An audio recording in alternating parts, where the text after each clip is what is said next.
വിചിത്രമായ എന്തെങ്കിലുമൊക്കെ വീഡിയോകളുമായിട്ട് വീണ്ടും കാണേണ്ടതിന് വീഡിയോ പൂർണ്ണമായി കാണാൻ അഭ്യർത്ഥിക്കുന്നു. Village traveller Malayalam.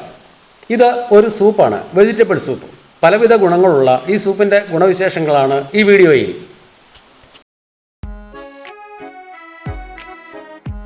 വീഡിയോയുടെ ഒരു സുഖത്തിന് വേണ്ടി ഒരു കുഞ്ഞു പാട്ട് ആഡ് ചെയ്യുന്നുണ്ടേ. ഒരു കേൾവി സുഖത്തിന് വേണ്ടി മാത്രമാണ്. എല്ലാ പാട്ടുകളും കട്ടെടുക്കുന്നതാണ്, അല്ല കോപ്പിറൈറ്റ് വരുന്നതാണ്. ഈ മനോഹരമായ പാട്ടുകാരിക്ക് കടപ്പാട്ടോടെ.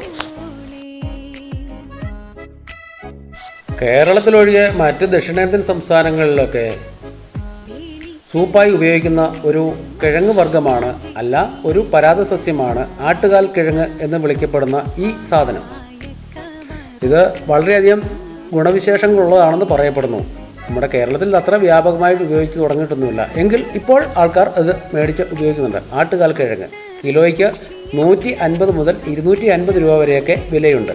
മുൻപ് എൻ്റെ ചെറുപ്പത്തിലൊക്കെ ഈ സാധനം ഉപയോഗിച്ചിരുന്നു. അത് പണ്ട് സ്കൂളിൽ പഠിക്കുമ്പോൾ സ്ലേറ്റ് മായ്ക്കാൻ വേണ്ടി ഉപയോഗിച്ചിരുന്ന ഇതിനെ പന്നിമഷി എന്നായിരുന്നു ആ കാലത്ത് നമ്മുടെ നാട്ടിലെ പേര്. ഞാൻ എന്തായാലും 3 കഷ്ണം കിഴങ്ങുകൾ എടുത്തിട്ടുണ്ട്. അത് ചിരണ്ടി വൃത്തിയാക്കി ഈ രൂപത്തിലാക്കി എടുത്തിട്ടുണ്ട്.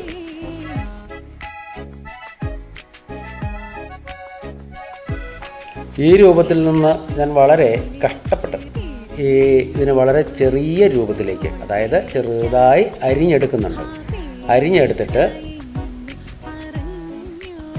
അരിഞ്ഞെടുത്തപ്പോൾ ഇത് ഈ രൂപത്തിലായി. ഒരു ഇഞ്ചി പോലെ കട്ടിയുള്ള വസ്തുക്കളൊക്കെ അരിയുന്ന അത്രയേറെ കഷ്ടപ്പാടുകളുണ്ട്. ഇതിനൊരു ചെറിയൊരു രുചിയൊക്കെ ഉണ്ട് കേട്ടോ.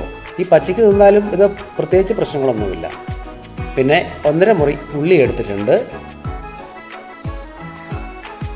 സൂപ്പ് ഉണ്ടാക്കാൻ ചെറിയൊരു കലം എടുത്തിട്ടുണ്ട്.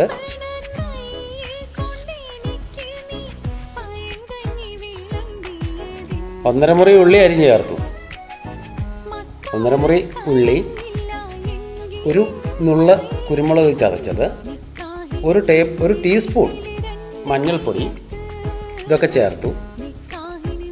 ഇത് എടുത്ത് അടുപ്പിൽ വെക്കുകയാണ്. ഇത് തിളച്ച് വരട്ടെ, ബാക്കി കാണിച്ചു തരാം. ഇതിൻ്റെ ഗുണഗണങ്ങൾ എന്ന് പറയുന്നത് സന്ധിവേദനയാണ് പ്രധാനമായും ഉദ്ദേശിക്കുന്നത്. പിന്നെ ഏതൊക്കെയോ വൈറ്റമിൻസിൻ്റെ കുറവുകളും പരിഹരിക്കപ്പെടുമെന്ന് പറയുന്നു. അങ്ങനെ സൂപ്പ് അടുപ്പിൽ വെച്ചിട്ടുണ്ട്.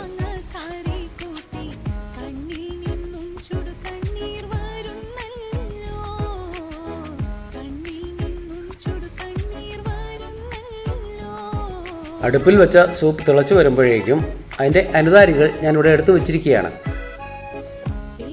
50 ഗ്രാമോളം ചെറിയ ഉള്ളി, ഒരു നുള്ള് കറുവാപ്പട്ട, ഒരു നുള്ള് ഗ്രാമ്പു, ഒരു നുള്ള് ഏലക്ക, ഇഞ്ചി, ഉള്ളി, കരിവേപ്പില, ചെറുജീരകം.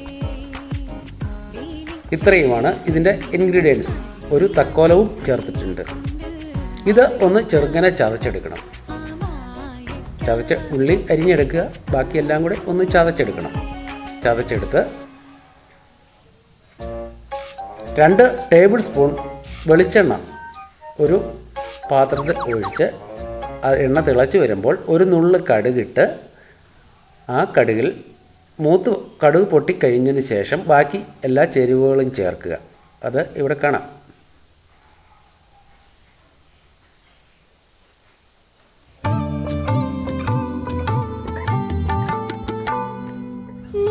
എനിക്ക് ഫുഡ് ബ്ലോഗ് ചെയ്യാൻ അറിയത്തില്ലാത്തതിൻ്റെ ഒരു പ്രശ്നം ഇവിടെ ഉണ്ട്.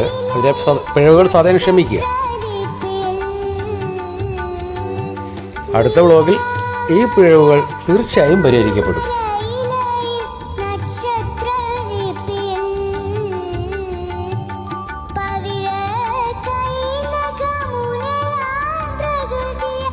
അങ്ങനെ സൂപ്പ് നന്നായി തിളച്ചു. ഇഞ്ചി, ഉള്ളി, കരിവേപ്പില എല്ലാം നന്നായി മൂപ്പിച്ചെടുത്തു. എടുത്തതിന് ശേഷം ഇവിടേക്ക് നോക്ക്, ഇങ്ങനെയായി. ഇതിലേക്ക് തിളപ്പിച്ച് വെച്ച സൂപ്പ് എടുത്ത് ഒഴിച്ചു.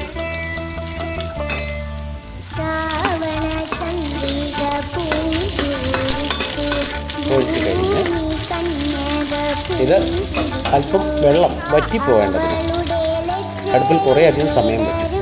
ഒരു ടേബിൾ സ്പൂൺ നെയ്യ് ഇതിൽ ചേർത്തിട്ടുണ്ട്. അങ്ങനെ അവസാനം നമ്മുടെ സൂപ്പ് റെഡിയാകാൻ പോവുകയാണ്. അങ്ങനെ റെഡിയായ സൂപ്പിൻ്റെ മുഴുവൻ ഫോട്ടോ എടുക്കാനും ഞാൻ മറന്നുപോയി. ചില ഓർമ്മ പ്രശ്നങ്ങളെല്ലാം ചേർന്ന് ഒഴിച്ചത് സൂപ്പ് റെഡിയായതിൻ്റെ മുഴുവൻ വീഡിയോ എടുക്കാൻ കഴിഞ്ഞില്ല. സദയം ക്ഷമിക്കുക. സൂപ്പ് ഇതാണ്, അതിരുചികരമാണ്. ഇതിൻ്റെ ഗുണഗണങ്ങൾ അടുത്ത വീഡിയോയിൽ പറഞ്ഞുതരാം. ഇത് കഴിച്ചതിന് ശേഷമല്ലേ പറയാൻ കഴിയൂ. സന്ധിവേദന പോകുമെന്ന് പറയുന്നു. എനിക്ക് അത്യാവശ്യം സന്ധിവേദനകളൊക്കെ ഉണ്ട്.